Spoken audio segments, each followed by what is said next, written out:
Hello friends, greeting from Freedom Factory. Today we are going to talk about one more deduction which generally is not known by most people, and that deduction is part of chapter 6A deductions, which is 80 DDB.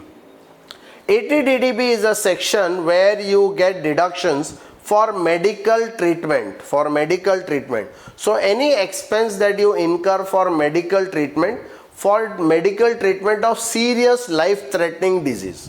Okay, serious life-threatening disease. Some of those are like cancer, AIDS, Parkinson's disease, thalassemia, renal failure, hemophilia, neurological disease, dementia, dystonia, muscular deformance, motor neuron disease, ataxia chorea, hemabilimus, aphasia, Parkinson's disease, and chronic renal failure. So these are some of the diseases for which treatment, any expenses that you do for the treatment on these diseases, you can get a deduction up to the limit of expenses, whatever expenses you have done, subject to a ceiling. Okay, so that's what it is. This is for treatment of self and dependents. So this treatment you can do it for yourself and even for one of your dependents, your family members, blood relatives for whom you are spending.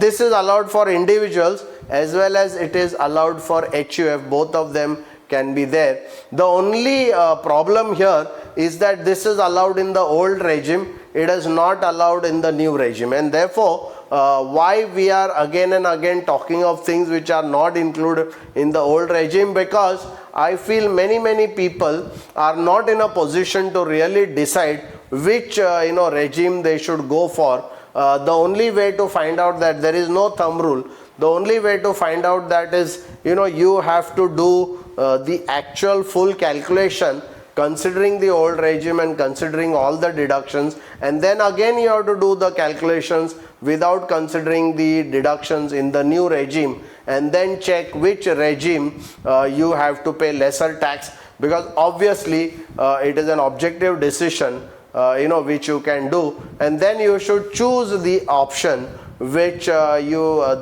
which gives you the lower tax. The deduction under this 80 DDB is maximum deduction allowed is 40,000 rupees or actual expenses, whichever is lower. And for senior citizens, very important is for senior citizens, this limit is 1 lakh. So up to 1 lakh rupees or expenses, whichever is lower, will be allowed as a deduction. Nevertheless, to say this is only in the old regime, it is not allowed for the new regime. But this is something that the chartered accountant or when you're filing returns, nobody will tell you, because this doesn't get reflected in your accounts, and nobody asks a specific question whether you have made any expenses for any of your for yourself and your relatives for all these medical treatments, and therefore it goes out without the benefit going to the people. Therefore I would like you to inform all your relatives and friends about this deduction so that they can make an informed decision whether to be in the old regime or the new regime. And as far as we are concerned at Freedom Factory, this is where we help you by considering all the points and all the deductions to help you which regime you should go for. You should definitely contact Freedom Factory for that. Thank you very much.